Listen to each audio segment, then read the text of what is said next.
Hello students, आप सबका स्वागत है क्लास 11th मैथ में, जहां पर हम लोग chapter number 2 that is relations and functions कर रहे हैं।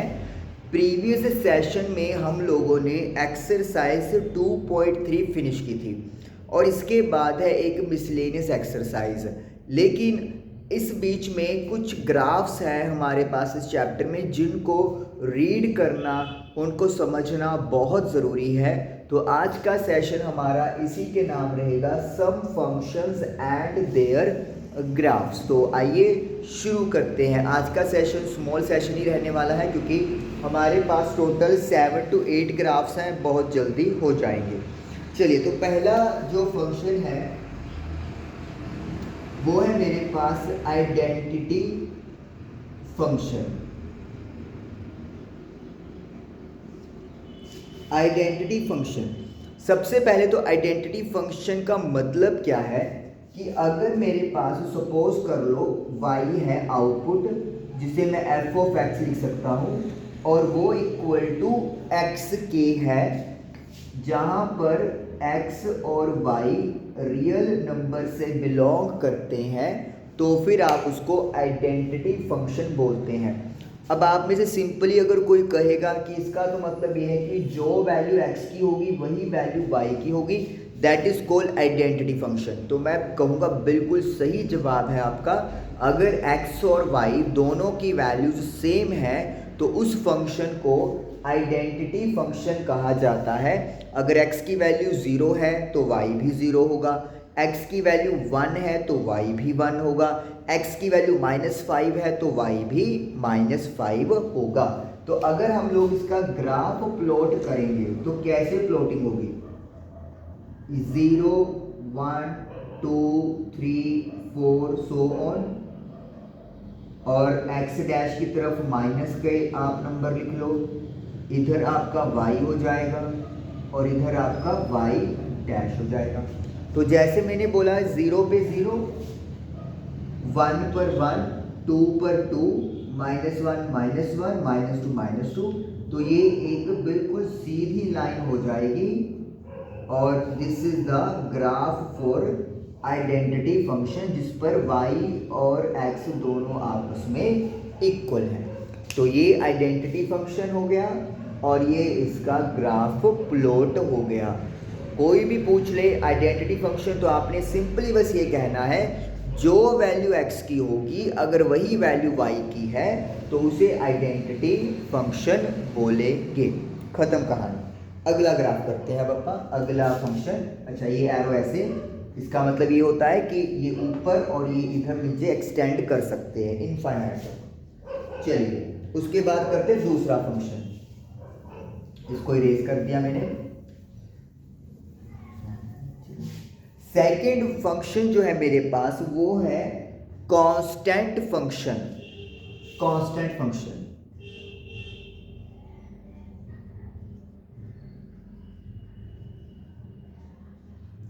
Constant function. नाउ अब इसका मतलब क्या है? देखिए, जैसे नाम से क्लियर है, कांस्टेंट यानी कि एक फिक्स वैल्यू। अब y is equal to f x, कोई दिक्कत नहीं, is equal to c, c comma y belongs to R, c comma x. अब इसका मतलब क्या चीज है आपके पास? देखिए, आपने क्या लिखा है कि y जो है वो फंक्शन है x का, इज इक्वल टू सी, यानी कि y की वैल्यू c के इक्वल है। c एक कांस्टेंट यानी कि फिक्स वैल्यू है, यानी कि आप x की वैल्यू कुछ भी डालिए, 1 2 3 -1 -2, रैशनल इरैशनल पॉइंट कुछ भी डालिए, y की वैल्यू आपको एक कांस्टेंट वैल्यू मिलेगी, that is c, some integer. Suppose कर लो y की वैल्यू मेरे पास इज इक्वल टू 2 है, सपोज कर लिया, मान लेते हैं। इसका मतलब क्या हुआ?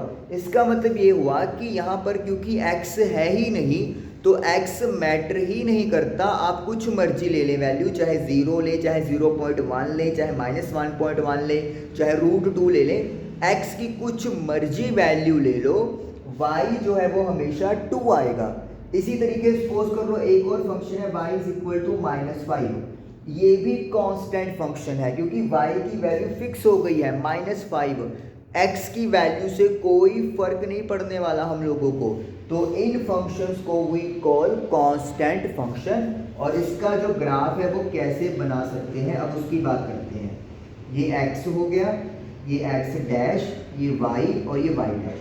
सपोज कर लो मैं y इज 2 के लिए बनाना चाहता हूँ, तो y की वैल्यू 2 कहाँ पे होती है, यहाँ पे होगी, और यहाँ पर x की वैल्यूज पॉजिटिव, यहाँ पर x की नेगेटिव वैल्यूज, यहाँ पर y की नेगेटिव वैल्यूज। अब y की वैल्यू हमेशा 2 रहने वाली है, मतलब x 0 है तब भी y 2 है, x 1 है तब भी y 2 है, x 2 है, 2.5 है, 2.7 है, कुछ मर्जी हो जाए, y ने अपनी वैल्यू फिक्स कर रखी है। तो क्या बनेगी, ये एक ऐसी लाइन बन जाएगी जो कि x एक्सिस के पैरेलल होगी। तो यानी कि कांस्टेंट फंक्शन का मतलब ये हो गया कि आप x की यानी इनपुट कुछ मर्जी दो, आपकी मर्जी है, रियल नंबर x कोई भी रियल नंबर आप पुट कर दो, आप आउटपुट पे एक वैल्यू फिक्स मिलेगी, वो एक रियल नंबर होगा, कुछ भी हो सकता है जो भी गिवन होगा। जैसे यहाँ पे मैंने y को 2 लेट कर लिया, अगर सपोज करो मैं y को लेट कर लूँ -3, तो फिर क्या होगा, -3 y का यहाँ पर आ गया, तो आप x की कुछ मर्जी वैल्यू पुट करते चलो, आपकी मर्जी है, y ने अपनी वैल्यू चेंज नहीं करनी, y ने तो हमेशा -3 ही देना है। तो this is called constant function, ये है कांस्टेंट फंक्शन आपके पास। तो आइडेंटिटी में क्या देखा, x कर दोगे वो वही y हो जाएगा। कांस्टेंट में क्या देख रहे हो, x कुछ भी कर दो, y ने एक फिक्स वैल्यू एक्वायर कर ली। तो दोनों में बहुत फर्क है, दोनों में ही अलग अलग तरह के ग्राफ्स बनेंगे। वहां पर ग्राफ बना था एक सीधी लाइन जो ओरिजिन से पास हो रही थी, यहाँ पे एक लाइन बनेगी जो x एक्सिस के पैरेलल होगी। अब कुछ कईयों का ये भी क्वेश्चन हो रहा होगा कि अगर y इज इक्वल टू 0 ले ले फिर क्या होगा। बहुत आसान है, y की वैल्यू 0 कहाँ पे होती है, x एक्सिस पर y की वैल्यू 0 होती है। तो यानी कि आपका जो y इज इक्वल टू 0 है, ये x एक्सिस उसको रिप्रेजेंट करेगा।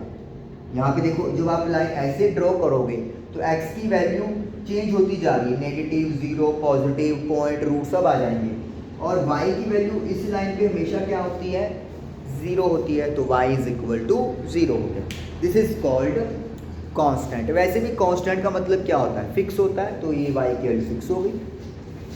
चलिए उसके बाद है third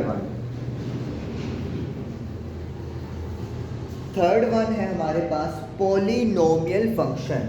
polynomial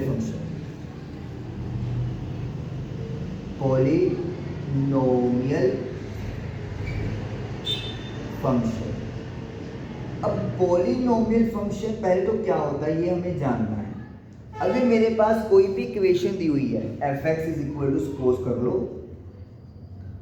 a0 a1x a2x square a3x3 so on. यहाँ पर जो फंक्शन है, जो वेरिएबल है वो x है, x की जो एक्सपोनेंट है, जो पावर है, पावर ऑफ x या वेरिएबल मस्ट बी, होनी ही चाहिए, अ नॉन नेगेटिव इंटीजर। अगर आपके पास कोई इक्वेशन है उसमें वेरिएबल की पावर एक नॉन नेगेटिव इंटीजर है हर जगह पर, तो उसे वी कॉल पॉलिनोमियल फंक्शन। अब यहाँ पे देखिए, यहाँ पर x की पावर कुछ है ही नहीं है, तो मतलब मैं इसको क्या लिख सकता हूँ, x की पावर 0 लिख सकता हूँ। नॉन नेगेटिव इंटीजर्स क्या होते हैं, 0, 1, 2, 3, 4, 5, 6, 7 सो ऑन। तो x की पावर 0 यानी 0 एक नॉन नेगेटिव इंटीजर है। x की पावर इधर 1 है, इधर 2 है, इधर 3 है, तो these all are non negative integers. तो ये एक पॉलिनोमियल फंक्शन है। तो ऐसे इक्वेशंस को वी कॉल पॉलिनोमियल इक्वेशन। अब ये सिंपल है, अगर मैं यहाँ पे लिख दूँ x की पावर 2/3 प्लस 5x स्क्वायर, अब this is not a polynomial, ये पॉलिनोमियल नहीं है। वाई, ये तो सेटिस्फाई कर रहा है, कि x की पावर 2 है और 2 एक नॉन नेगेटिव इंटीजर है, लेकिन जो ये वैल्यू है 2/3 इज नॉट एन इंटीजर। तो मैंने क्या कहा था कि हर पावर x की नॉन नेगेटिव इंटीजर होनी चाहिए। अगर एक पावर भी गलत चला गया तो वो आपका कंडीशन कोलैप्स कर देगा। अब जैसे यहाँ पे 2/x आ जाए सपोज कर लो, तो ये भी एक पॉलिनोमियल में काउंट नहीं करेंगे। क्यों? क्योंकि जब आप x को ऊपर लेके जाओगे तो x की पावर -1 हो जाएगी और -1 एक नेगेटिव इंटीजर हो गया, तो इसीलिए ये भी पॉलिनोमियल नहीं है।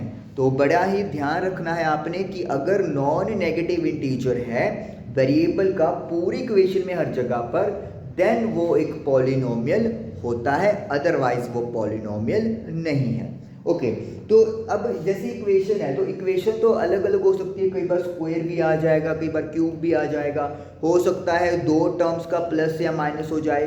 तो इसके लिए हमारे पास कुछ एग्जांपल्स उन्होंने दी हुई हैं, इसके एक दो तो वो अपन कर लेते हैं। जैसे पहली एग्जांपल है f(x) = x²।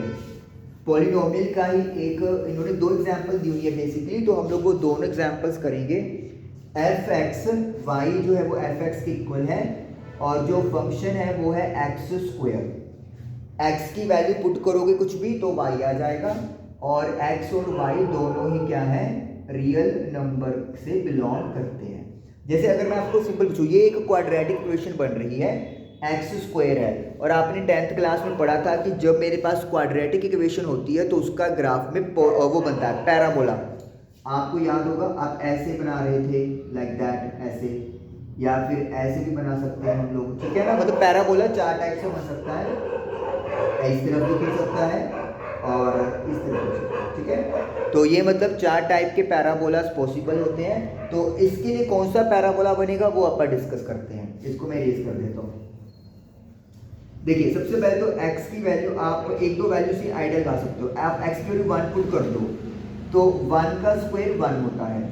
आप x की वैल्यू 2 पुट कर दो, 2 का स्क्वायर 4 होता है। x की वैल्यू 3 पुट कर दो तो 3 का स्क्वायर 9 होता है। और अगर मैं x की वैल्यू 0 पुट करूंगा तो 0 ही आ जाएगा।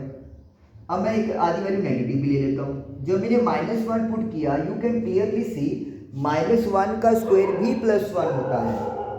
और अगर मैं x की वैल्यू -2 ले लूँ तो y की वैल्यू -2 का स्क्वायर 4 होगा। और अगर मैं x की वैल्यू -3 ले लूँ तो y की वैल्यू +9 होगी। तो इसका मतलब क्या है, x की पॉजिटिव और नेगेटिव वैल्यूज के लिए आउटपुट हमें सेम मिलने वाला है। तो यहाँ पर मैं अगर इसका ग्राफ प्लॉट करूँ तो कैसे प्लॉटिंग होगी, 1 2 3 4 5, और यहाँ पर x की नेगेटिव वैल्यूज ले लो, -1 -2 -3, सफिशिएंट है कि हमें -3 तक चाहिए, आप एक आधी वैल्यू और भी ले सकते हो। यहाँ पे तो अपने ग्राफ समझना है कि इसका ग्राफ कैसे बना सकते हैं हम लोग। 1 2 3 4 5 6 7 8 9, -1 -2 -3 -4 -5, इसकी तो जरूरत ही नहीं है, नेगेटिव में तो y आ ही नहीं रहा हमारा, ठीक है। अब देखो, x 0 पे y 0 है तो ये आ गया, x 1 पे y 1 है तो ये पॉइंट आ जाएगा, x 2 पे y 4 है, 2 पे 4 ये आ गया, x 3 पे 9 है ये आ गया, -1 पे 1 है, -2 पे 4 है और फिर 9, इस टाइप का बन जाएगा। जब आप इसको ज्वाइन करोगे तो ये सीधी लाइन नहीं बनेगी, ये बनेगा ऐसे कर्व, थोड़ी सी कर्व शेप बनेगी। सीधी लाइन क्यों नहीं जा रही, क्योंकि y x के इक्वल थोड़ी ना है। अगर y x के इक्वल होता फिर तो लाइन सीधी जाती। ये तो ये कह रहा है कि अगर x की वैल्यू 1 बढ़ाओगे तो y उसका स्क्वायर बढ़ेगा। देखो, यहाँ पे x 1 था तो y 1 आया, लेकिन जब x डबल हो गया तो y डबल थोड़ी हुआ, y तो 4 गुना हो गया। x जब ट्रिपल हुआ, 1 से ट्रिपल हुआ तो y 9 टाइम्स हो गया। समझ में आई बात। इसीलिए वो लाइन सीधी नहीं जा रही, वो आपकी कर्व होके जा रही है। तो इस सिचुएशन में जो ग्राफ है वो u बनेगा, यू कैन से u, जिसमें ऊपर की तरफ आप लोग देख सकते हो जा रही है कहानी। और इससे क्लियर हो रहा है x की वैल्यू पॉजिटिव गई, नेगेटिव गई, लेकिन y हमेशा पॉजिटिव जा रहा है और वही हमें यहाँ पर देखने को मिल रहा है। तो ये पॉलिनोमियल फंक्शन का पहला ग्राफ था y is equal to x square. X और y दोनों रियल नंबर पे बिलोंग करते हैं। एक एग्जाम्पल हमें और दी हुई है, वो भी हम लोग करेंगे। दो एग्जाम्पल एक्चुअली, नहीं वो रैशनल में आ गए, ठीक है।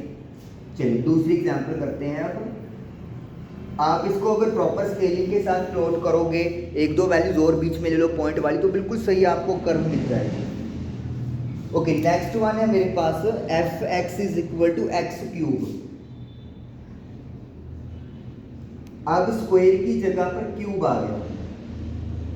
एक्स और वाई दोनों बिलोंग्स टू रियल नंबर्स। चलिए अब शुरू करते हैं। सपोज करो एक्स की वैल्यू मैं 1 ले लूँ, तो वाई क्या हो जाएगा, 1 का क्यूब 1। एक्स की वैल्यू अगर आप 2 ले लो, तो वाई की वैल्यू क्या हो जाएगी, 2 का क्यूब 8। अब देखो ये और भी ज़्यादा वैल्यू में फ़र्क आ रहा है क्योंकि क्यूब है। एक्स की वैल्यू 3 ले लो, तो वाई आ जाएगा 27। अब 0 ले लेते हैं तो 0 ही रहेगा। अगर मैं माइनस का 1 ले लूँ, तो -1 का क्यूब -1 होता है। अगर मैं माइनस का 2 ले लूँ, तो -2 का क्यूब -8 होता है। और अगर मैं 3 ले लूँ माइनस का, तो -27 होता है। अब यहाँ पे देखिए, अगर x नेगेटिव हुआ तो y भी नेगेटिव हो रहा है। और 1 पे 1 है तो -1 पे -1, 2 पे 8 है, -2 -8, यानी कि वैल्यूज आर सेम लेकिन साइन का डिफरेंस क्रिएट हो रहा है। तो अब इसका ग्राफ अगर प्लॉट करेंगे तो कैसे प्लॉट होगा। ये हो गया x, ये x डैश, ये y और ये y डैश। ये ओरिजिन है। x की वैल्यू मुझे 3 तक चाहिए तो मैं 1 2 3 4 कर लेता हूँ। यहाँ पर भी मुझे -3 तक चाहिए तो मैं यहाँ पर -4 कर लेता हूँ। अब यहाँ पे मुझे 1 8 27 चाहिए तो मैं क्या करता हूँ, यहाँ पे 10 10 का गैप ले लेता हूँ, ठीक है ना। फिर अंदाजे से आपका प्लॉटिंग कर देंगे अपन। अगर आपके पास ग्राफ होगा, स्केल होगा, तो आप बेहतर ढंग से कर लेंगे। आप माइनस का 10, माइनस का 20, माइनस का 30 सफिशेंट है। हमें तो 27 तक ही चाहिए, चाहे पॉजिटिव है चाहे नेगेटिव है। अब x 0 पे y 0 है, ये आ गया। x की वैल्यू 1 पे y भी 1 है, तो y 1 यहाँ पे होगा क्योंकि ये 10 है, तो यानी कि y 1 बिल्कुल नीचे से होगा। 2 पे 8 है, तो 2 पे 8 10 से थोड़ा सा नीचे आएगा। और 3 पे 27 है, तो 3 पे 27 जस्ट लाइक दैट इधर आ जाएगा, ठीक है। और ये भी आपकी कर्व बनेगी यहाँ तक ऐसे, लाइक दिस ऐसे, ठीक है। अब यहाँ पे आ जाइए, -1 पे -1 है तो अप्रोक्सीमेटली यहाँ पे बन जाएगा। फिर -2 पे -8 है, अप्रोक्सीमेटली यहाँ पे बन जाएगा। और -3 पे 27 है, लाइक दैट इधर बन जाएगा। तो अगर आप इसको ज्वाइन करोगे लाइक दिस, ये ऐसे बनेगा आपका, ठीक है। कर्व बनेगी ऊपर भी और नीचे भी। और ये ग्राफ है y is equal to x cube. x की वैल्यू 1 करोगे तो y की वैल्यू जो है वो उसका क्यूबिक टाइम्स इंक्रीज हो जाएगी, जैसे कि आप वैल्यू से देख सकते हो। तो ये ग्राफ है हमारे पास किस चीज़ का, पॉलिनोमियल फंक्शन के सेकंड एग्जाम्पल का। तो ये हमारे पास दो ग्राफ दिए हुए थे पॉलिनोमियल को समझाने के लिए। अगर x की पावर 4 आ जाए, 5 आ जाए, तो यू कैन से कि इनफाइनाइट एग्जाम्पल्स हैं इसकी, तो वो पॉलिनोमियल फंक्शन पे डिपेंड करता है। ओके, उसके बाद है नेक्स्ट मेरे पास rational functions. Rational functions I think आपको कहानी क्लियर होगी 9th में 10th में, और अब तो +1 में दोबारा फिर से रैशनल फंक्शन 4th वन। जब हम लोग किसी फंक्शन को p अपॉन q की फॉर्म में लिख सकते हैं, p और q should be the integers और q should not be equal to 0। तो इसको अगर मुझे लिखना है तो वो क्या लिखेंगे हम लोग, fx upon gx should not be equal to 0, ये हो गया। And fx and gx are polynomial function। तो जो मेरे पास fx और gx है ये पॉलिनोमियल फंक्शन होने चाहिए। क्योंकि फंक्शन की बात हो रही है, इंटीजर्स की तो बात कर नहीं रहे हम लोग, वो तो इंटीजर्स रैशनल नंबर्स के लिए हैं। यहाँ पे फंक्शन है तो फंक्शन कहेंगे, एफ एक्स भी पॉलिनोमियल फंक्शन है, जी एक्स भी पॉलिनोमियल फंक्शन है, जी एक्स की वैल्यू 0 नहीं होनी चाहिए। और जो मैं पॉलिनोमियल फंक्शन की बात करता हूँ तो सभी रियल नंबर की बात हो जाती है। अब इसकी इन्होंने हमें एक एग्जाम्पल दी हुई है, तो वो एग्जाम्पल आप कर लेते हैं। y is equal to f of x is equal to 1/x। देखिए 1 क्या है, एक पॉलिनोमियल हो गया, क्योंकि x की पावर यहाँ पे क्या हो गई, 0 हो गई, और x की पावर 0 क्या होती है, नॉन नेगेटिव इंटीजर, तो इसको अपन 1 ही लिख लेते हैं। और नीचे x की पावर 1 है, 1 भी एक नॉन नेगेटिव इंटीजर है, तो यानी कि एफ एक्स और जी एक्स दोनों पॉलिनोमियल हो गए, और ये नीचे वाला नंबर 0 नहीं है, तो x is not equal to 0, क्योंकि ये कंडीशन ही है कि नीचे वाला वैल्यू 0 नहीं होना चाहिए। तो अब इसके लिए प्लॉटिंग करते हैं, तो x 0 तो पुट कर नहीं सकते, तो उसको तो भूल जाओ। अब x के वैल्यू 1 पुट कर दो पहले, तो 1/1 1 होता है। फिर x की वैल्यू 2 पुट करो, 1/2 0.5 होता है। फिर x की वैल्यू 3 पुट करो तो 0.33 होगा। यानी कि हम लोग क्या देख रहे हैं कि x की वैल्यू इंक्रीज होती जा रही है, लेकिन y की वैल्यू डिक्रीज होती जा रही है। क्यों? क्योंकि y जो है वो x के इनवर्सली प्रोपोर्शनल है, और जब कोई चीज़ दूसरे की इनवर्सली होती है तो मतलब एक चीज़ बढ़ती है तो दूसरी चीज़ घटती है। अब नेगेटिव की टर्म्स ले लो, इफ आई पुट x -1 तो y will be also equal to -1। अगर मैं माइनस का 2 पुट करूंगा तो आई विल गेट माइनस का 0.5। जब मैं माइनस का 3 पुट करूंगा तो आई विल गेट माइनस का 0.33। तो मतलब values will be the same, लेकिन साइन का फर्क आ जाएगा। अब इसका प्लॉट करेंगे हम लोग ग्राफ। ये देखिए, ये x के लिए ये नेगेटिव वैल्यूज, ये y के लिए, और ये y की नेगेटिव। x की वैल्यू मुझे 1 2 3 तक चाहिए, और x डैश की वैल्यूज भी मुझे 1 2 3 तक चाहिए, तो पॉजिटिव और नेगेटिव कर दिया।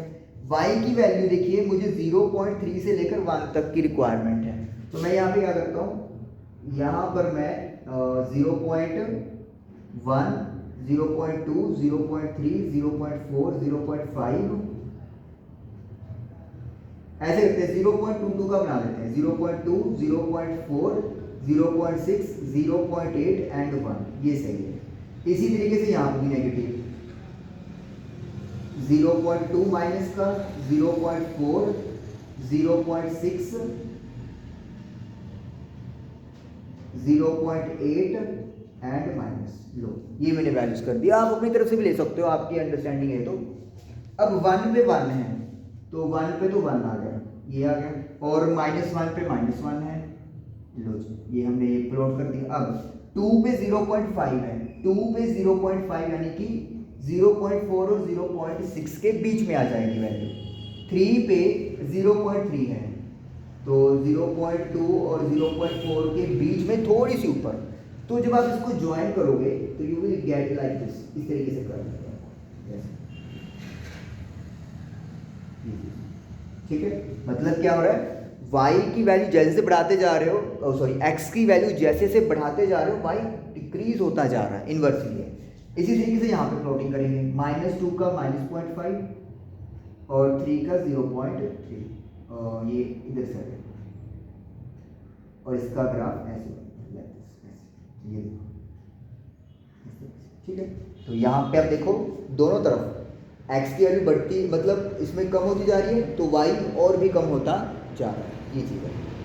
और x की वैल्यू नेगेटिव की तरफ बढ़ती जा रही है, तो जो y है वो नेगेटिव की तरफ कम होता जा रहा है, ये चीज़ होगी इनवर्सली प्रोपोर्शनल। अगर एक वैल्यू बढ़ रही है तो दूसरी कम हो रही है। अगर x कम हो रहा है क्योंकि माइनस में कम होती जा रही है वैल्यू, तो y बढ़ता जा रहा है क्योंकि नेगेटिव से वो पॉजिटिव की तरफ मूव करना शुरू करने वाला है। तो ये प्लॉटिंग हो गई आपकी y is equal to 1/x की। मैं फिर बोल रहा हूँ, अगर आप खुद स्केल के साथ ड्रॉ करोगे तो आपको समझ में ज़्यादा अच्छे से आएगा। आप शायद कंफ्यूज हो रहे होगे कि ये कैसे बढ़ रहा है कम हो रहा है, लेकिन जब आप वैल्यूज खुद पुट करोगे, खुद मैथमेटिक्स सोचोगे कि ओके नेगेटिव ज़्यादा का मतलब होता है वैल्यू छोटी हो रही है, और अगर y कम हो रहा है नेगेटिव तो यानी कि उसकी वैल्यू बढ़ रही है, तो आप ऑटोमेटिकली समझ जाओगे कि ऐसे प्लॉटिंग होगी। ठीक है, चलिए उसके बाद अब करते हैं अपन next one. Next one is modulus function, mod function भी बोल देते हैं हम।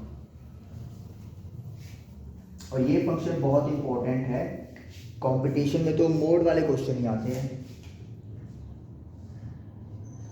मॉडुलस, मॉडुलस का मतलब पहले तो वैसे ही समझ लो कि अगर आपके पास कोई वैल्यू नेगेटिव भी है तो मॉडुलस लगा के उसका पॉजिटिव हो जाता है।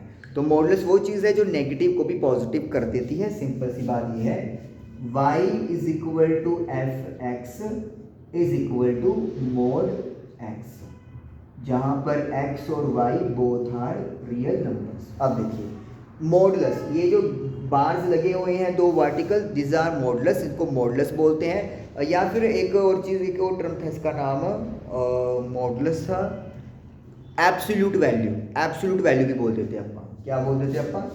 Absolute value. इसका मतलब यही होता है कि आप नेगेटिव को कंसिडर नहीं करते।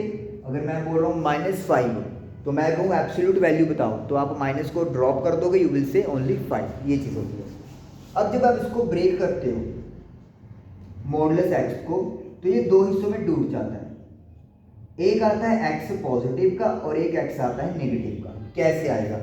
अगर x पॉजिटिव का है तो इसका मतलब है x की वैल्यू या तो 0 है या 0 से बड़ी है। अब आप देखो, अगर मैं x की जगह पे 1 पुट कर दूं तो 1 का मॉडुलस 1 होगा, 2 का मॉडुलस 2 होगा, 0 का 0 होगा। तो यानी कि जो वैल्यू x की है वही वैल्यू y की है, आइडेंटिटी फंक्शन बन गया।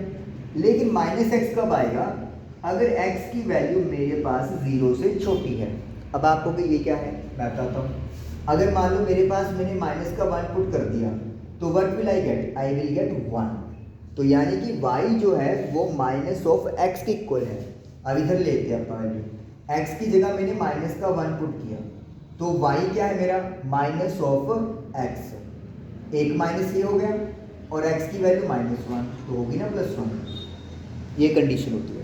मैं x की वैल्यू सपोज कर लो -2 ले लेता हूँ, ठीक है? तो x की वैल्यू 0 से छोटी है, यानी कि ये वाला फंक्शन लगेगा y इक्वल टू -x। तो x की जगह पर क्या कर दोगे? -2, तो y बराबर किसके इक्वल आ गया? 2 के इक्वल आ गया। तो इसका मतलब है अगर x की वैल्यू 0 से छोटी है तो y जो है वो -x के इक्वल होता है और ये वाला कंडीशन लगता है। लेकिन अगर 0 या 0 से बड़ी है तो y सीधा x के इक्वल हो जाएगा। अब रही बात इसकी ग्राफ,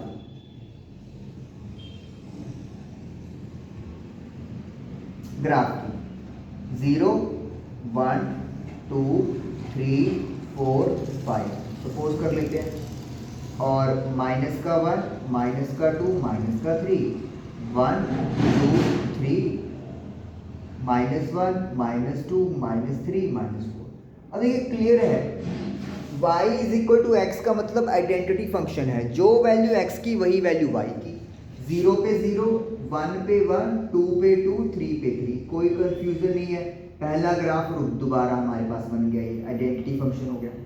लेकिन जब मैं y is equal to -x देख रहा हूं तो क्या हो रहा है कि अगर मैंने x की वैल्यू -1 ली तो y मुझे 1 मिलेगा, -1 पे 1 मिलेगा, -2 पे 2 मिलेगा, -3 पे 3 मिलेगा।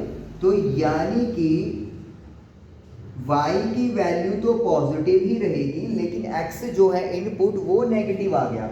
और यही तो है मॉडुलस की कहानी कि आप इनपुट में चाहे पॉजिटिव दो चाहे नेगेटिव दो, आउटपुट आपको हमेशा पॉजिटिव ही मिलेगी क्योंकि मॉडुलस लगाया गया है। तो इसीलिए यहाँ पर माइनस पुट होने के बावजूद y मेरा प्लस का आ रहा है।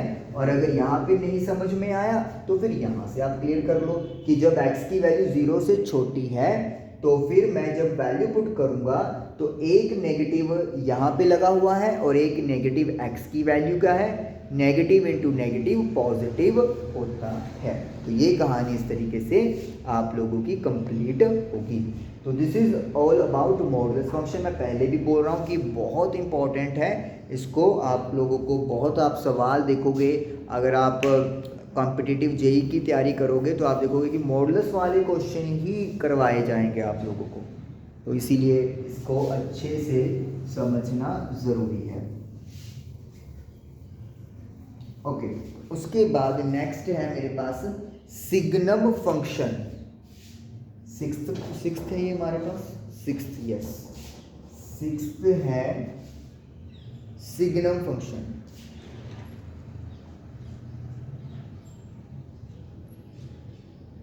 सिग्नम फंक्शन, अब ये फंक्शन में क्या चीज़ है मैं आपको बताता हूँ। मेरे पास f(x) है 1, अगर x की वैल्यू 0 से बड़ी है तो जो आउटपुट है वो हमेशा 1 रहेगी। 0 से बड़ी मतलब 0.001, 0.01, 2, 3, 3000, 4000, x की वैल्यू अगर 0 से बड़ी हो गई तो आउटपुट हमेशा 1 रहेगा। 0, अगर x की वैल्यू 0 है तो y विल बी 0, और अगर x की वैल्यू 0 से छोटी है या फिर कह लो नेगेटिव है तो फिर -1। तो मतलब अगर x की वैल्यू पॉजिटिव है तो 1 रखो, 0 है तो 0 रखो y, और अगर नेगेटिव है तो -1 रहेगा। ये चीज़ फिक्स है, यस यही है। और इसका ग्राफ प्लॉट करते हैं पापा, इसका ग्राफ कितना इंटरेस्टिंग का ग्राफ है। x की वैल्यू 1, 2, 3, 4, 5 सो ऑन। यहाँ पर नेगेटिव वैल्यूज ले लो, -1, -2, -3। यहाँ पर y की नेगेटिव वैल्यूज ले लो, यहाँ पर y की पॉजिटिव वैल्यूज ले लो। देखो ये ओरिजिन हो गया 0। पहला क्या है, अगर x की वैल्यू 0 है तो 0 है, तो ये यहाँ पे आ गया, 0 पे 0 है, कोई डाउट ही नहीं है। जब x की वैल्यू 0 से बड़ी है, यानी कि यहाँ पे जब आप जा रहे हो तो y हमेशा 1 देगा, यानी कि कांस्टेंट फंक्शन। तो ये 1 यहाँ से शुरू करके यहाँ पे आ जाएगा। यही था ना कि x की वैल्यू कुछ मर्जी चेंज करते रहो, y तो फिक्स हो गया, तो दिस इज कांस्टेंट फंक्शन, ये सीधी लाइन आ जाएगी। लेकिन यहाँ पर क्या होगा, यहाँ पे तो ये बता रहा है कि अगर x 0 है तो y 1 आ गया, गलत है। x 0 पे तो y भी 0 है, तो यानी कि यहाँ पे लगाओगे एक सर्कल ओपन। ओपन का मतलब ये है कि इस लाइन में y की वैल्यू 1 अपन नहीं ले रहे, मतलब इस पॉइंट पर जब x 0 है, जब x 0 है तो y हम लोग 1 नहीं ले रहे, लेकिन जैसे 0 से बड़ी वैल्यू कुछ भी होगी तो वो y 1 चला जाएगा। ओपन का मतलब यही होता है। अगर x नेगेटिव है तो -1 होगा। अब x नेगेटिव इस तरफ है तो ये बना दो, ऐसे हो गया। लेकिन लाइक ऐसे, लेकिन बड़ा फर्क है। क्या फर्क है, यहाँ पर मैंने 0 पे -1 अटैच कर दिया, गलत है कहानी। यहाँ पे क्या होगा, ओपन होगा, ये ओपन होगा, क्योंकि ये क्या कह रहा है मुझे कि x की वैल्यू मेरा जो है 0 पे -1 नहीं है, क्योंकि 0 पे x y भी 0 है, तो वो ये पॉइंट है। तो -1 यहाँ पे ओपन रहेगा और बाकी नेगेटिव वैल्यूज के लिए एक कांस्टेंट फंक्शन बन जाएगा कि आप x की कोई मर्जी नेगेटिव वैल्यू ले लो, आपकी मर्जी है, चाहे -1 लो, चाहे -1 करोड़ लो, y ने हमेशा -1 ही रहना है। तो ये कहानी यहाँ पर जाकर समाप्त हो जाती है। तो this is all about signum function. अब बात करते हैं हम लोग ग्रेटेस्ट इंटीजर फंक्शन। ये लास्ट वन है हमारे पास, मतलब टोटल देयर वर 7 फंक्शन। तो पहले तो नाम है ग्रेटेस्ट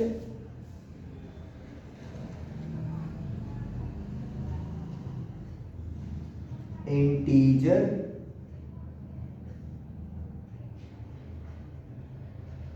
फंक्शन। लो ग्रेटेस्ट है ना, ग्रेटेस्ट फंक्शन।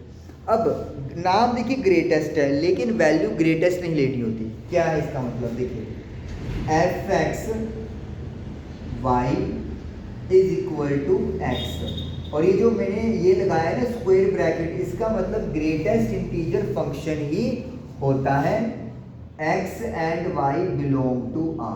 ये बिल्कुल नई चीज़ है, यही ये चीज़ है, ठीक है। अब आप सोचोगे ये है क्या चीज़ है। अब ध्यान से देखिएगा, अगर सपोज करो x की वैल्यू मेरे पास 0.1 है, तो मैंने लिखा x इन ब्रैकेट्स के अंदर 0.1 है x की वैल्यू। तो ग्रेटेस्ट इंटीजर फंक्शन का मतलब क्या होता है कि जो आपने इनपुट लिया है, जो आपने इनपुट लिया है, कुछ भी नंबर लिया, क्योंकि रियल नंबर है, तो कुछ भी आपने रियल नंबर लिया, तो आपका जो आउटपुट है वो एक स्मॉल इंटीजर वैल्यू आएगा हमेशा। क्या आएगा? हमेशा आउटपुट एक स्मॉल इंटीजर वैल्यू आएगा। जैसे कि 0 मैंने 1 की बात की। अब 0.1 अगर मैं एक नंबर लाइन खींचूं यहाँ पे 0 and 1, तो 0.1 यहाँ पे आ जाएगा अप्रोक्सीमेटली। 0.1 दो इंटीजर्स के बीच में है, एक 0 और एक 1, लेकिन मुझे चूज करना होता है यहाँ पर स्मॉल इंटीजर। तो यानी कि कौन सा वैल्यू छोटी है, 0 की 1? 0। तो यानी कि इसका आंसर क्या आएगा? 0 आएगा। ये चीज है। अभी कहानी में थोड़ा सा करते हैं तो क्लियर हो जाएगा। सपोज करो 0.9 है, तो 0.9 कहाँ पे आएगा? यहाँ पे आएगा 0.9, 1 से छोटा रहेगा। अब अगेन इन दोनों के ये 0.9 किसके बीच में है? 0 और 1 के बीच में है। 0 और 1 में कौन छोटा है? 0 छोटा है। तो यानी कि इसका आंसर भी 0 आएगा। ये नहीं देखना कि किसके पास है, हमने क्या देखना है कि जो आप नंबर की वैल्यू ले रहे हो उसके पास सबसे छोटा इंटीजर कौन है। ठीक है, अब आप कहोगे पास तो 1 है, लेकिन मैंने फिर क्या बोला? पास छोटा इंटीजर, तो वो 0 है। अब अगर सपोज करो x की वैल्यू प्रॉपर, अच्छा चलो एक एग्जांपल और लेते हैं, 1.4 है, तो 1.4 कहाँ पे आएगा? यहाँ पे आ जाएगा 1.4। पहले तो देखो 1.4 किसके बीच में है? 1 और 2 के बीच में है। अब डिसाइड करो कि इनमें से छोटा इंटीजर कौन है। ऑटोमेटिकली 1 है, तो इसका आंसर क्या आएगा? 1 आएगा। अब x की वैल्यू सपोज करो ले लेते हैं अपन 3.99। लो 3.99 कहाँ पे आएगा? ये आ जाएगा 3.99। ठीक है, 3.99 किसके बीच में है? 3 और 4 के बीच में है। 3 और 4 में से छोटा इंटीजर कौन है? 3 है। ये कहानी है कि इनपुट आपका कुछ भी हो, आपने देखना है कि वो नंबर किस इंटीजर की तरफ है, छोटे इंटीजर की तरफ है। ये चीज है। नाम चाहे इसका ग्रेटेस्ट इंटीजर फंक्शन है, लेकिन ये काम वो करता है। अच्छा, अब अगर एक प्रॉपर इंटीजर आ जाए फिर क्या करें? 4 आ जाए। 4 कहाँ पे है? 4 तो खुद ही एक इंटीजर है। तो जब खुद एक इंटीजर होता है तो वही आंसर आ जाता है। अब 3 मत लिख दियो ना, क्योंकि प्रॉपर है खुद, अब वो खुद ही इंटीजर है तो उसको दूसरे की जरूरत ही नहीं है। जो नंबर इंटीजर्स नहीं है उनको स्टेबल होने की जरूरत है, और वो स्टेबल किसकी तरफ जाके होंगे? जो छोटा इंटीजर उनको मिलेगा। तो यानी कि ग्रेटेस्ट इंटीजर फंक्शन क्या हो गया कि मेरे को जो आउटपुट मिलेगी वो मिलेगी स्मॉलर देन और equal to the given integer. या तो जो वैल्यू होगी उससे छोटी इंटीजर मिलेगी, या फिर वही सेम टू सेम मिल जाएगा। अगर मैं बोलूं कि 6 का क्या होगा, तो यू विल से 6 का जो आउटपुट है वो 6 रहेगा, क्योंकि 6 खुद एक इंटीजर है। अगर मैं बोलूं 6.23 के क्या होगा, तो आप कहोगे इसका आंसर भी 6 होगा, क्योंकि ये नंबर 6 और 7 के बीच में है और छोटा नंबर 6 है। अगर मैं कहूँ 6.97 है, तो भी आपका आंसर क्या होगा? 6 होगा, क्योंकि ये अगेन 6 और 7 के बीच में है और 6 एक स्मॉलर इंटीजर। ये कहानी है। तो ये तो हो गया पॉजिटिव के लिए। नेगेटिव के लिए भी बात करते हैं पापा।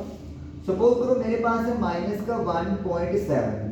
लो पहले तो 1.7 को मार्क करते हैं कि कहाँ पे हो। इसको इरेज करते हैं, सारे को इरेज कर देते हैं। तो या तो इंटीजर हो या फिर इंटीजर से, या फिर छोटे इंटीजर की तरफ हो, बस याद रखो। -1.7 की बात कर रहे हैं, तो 0 -1 -2, तो ये होगा यहाँ पर माइनस का 1.7।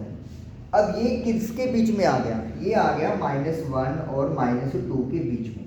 हमने क्या देखना है? या तो इंटीजर हो, वो तो है ही नहीं है, या छोटा इंटीजर हो। तो इन दोनों में से छोटा इंटीजर कौन है? -2 है, क्योंकि मैथमेटिकली -2 जो है वो -1 से छोटा होता है। तो हमें उस साइन का ध्यान रखते हुए वो आंसर देना है। अगर मुझे किसी ने बोला कि -2.1 है, तो मैं क्या करूँगा? मैं देखूंगा कि -2.1 कहाँ पे है। तो आप कहोगे कि माइनस का जो 2.1 है वो -2 और -3 के बीच में है। तो अब इनमें से छोटा इंटीजर कौन है? माइनस का 3 है, तो your answer will be minus का 3। अगर किसी ने बोला कि माइनस का 2.98 है तो वो भी यहाँ पे आ जाएगा -2 और -3 के बीच में। And which one is smaller, again -3 आ गया। अगर एक प्रॉपर ही आपके पास इंटीजर आ जाए -5 तो फिर आपको प्रॉपर ही लिख देना है, आपको कुछ भी छेड़खानी करने की जरूरत नहीं है। ये आंसर आ गया। तो अगर मैं इसका नटशेल में एक आपको लिख के दूं कि क्या हो रहा है, जैसे कि सपोज करो अगर x की वैल्यू 0 से लेकर 1 तक है, दोनों इंक्लूड नहीं हो सकते फिर तो गड़बड़ हो जाएगी ना। अगर x की वैल्यू 0 से लेकर 0 भी शामिल है लेकिन 1 से छोटा है, तो आपको हमेशा आंसर क्या लिखना है उसका, x इज इक्वल टू 0, क्योंकि 0 और 1 में से 0 छोटा है। अगर कोई भी वैल्यू 1 से शुरू होकर लेकिन 2 तक जा रही है, 2 शामिल नहीं है, तो उसका जो आंसर है वो हमेशा क्या मिलेगा आपको, 1। ये कहानी। इसी तरीके से अगर मेरे पास वैल्यू -1 या -1 से लेकर 0 से पहले तक है, तो -1 छोटा इंटीजर होगा, तो इसका आंसर मुझे हमेशा क्या मिलेगा, -1। एक्स की कोई मर्जी वैल्यूज आ जाए, आउटपुट हमेशा ये रहेगा। एक तरह से ये भी एक कांस्टेंट फंक्शन है फॉर पर्टिकुलर इंटरवल, एक पर्टिकुलर इंटरवल के लिए, सारे के लिए नहीं, पर्टिकुलर इंटरवल के लिए। अब इसका मैं बनाता हूँ ग्राफ, उधर बना लेते हैं, थोड़ी सी 2-4 बना तो देंगे ना प्रॉपरली। और -2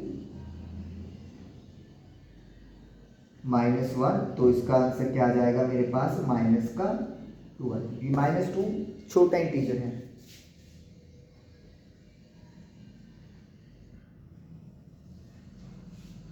y डैश x डैश, ये ओरिजिन है।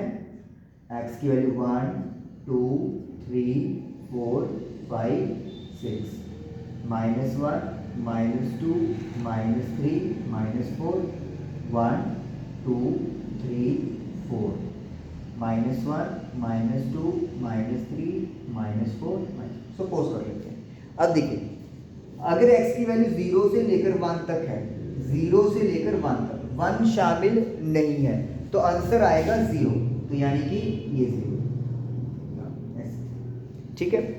ये y होगा ना आपके पास, ये जो अपन लिख रहे हैं y इज इक्वल टू ऐसे, ये जो चीज है ना,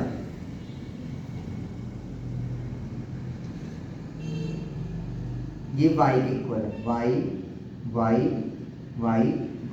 अब जब x की वैल्यू 1 से लेकर 2 से पहले है, 1 से लेकर 1 शामिल है, 2 शामिल नहीं है, तो y आपको 1 मिल रहा है, तो इसका मतलब है y यहाँ पर शामिल है लेकिन 2 पे शामिल नहीं है। तो 2 तक कहानी जाएगी और 2 के ऊपर एक ओपन सर्कल लगा दोगे, 1 पर एक क्लोज्ड सर्कल लगाओगे। फिर जब x की वैल्यू -1 से लेकर 0 तक है, यहाँ पे इस पोर्शन की बात हो रही है, सो आंसर इज -1, और यहाँ पे लगा दोगे एक ओपन सर्कल। ये कहानी 0 से, यस। फिर उसके बाद अगर सपोज करो 2 से लेकर 3 तक की बात होती, तो 2 तो शामिल हो जाएगा, क्योंकि 2 और 3 में से छोटा इंटीजर 2 है, लेकिन 3 शामिल नहीं होगा, तो ओपन लग जाएगा। फिर 3 और 4 में 3 तो शामिल हो जाएगा लेकिन 4 पे ओपन लग जाएगा।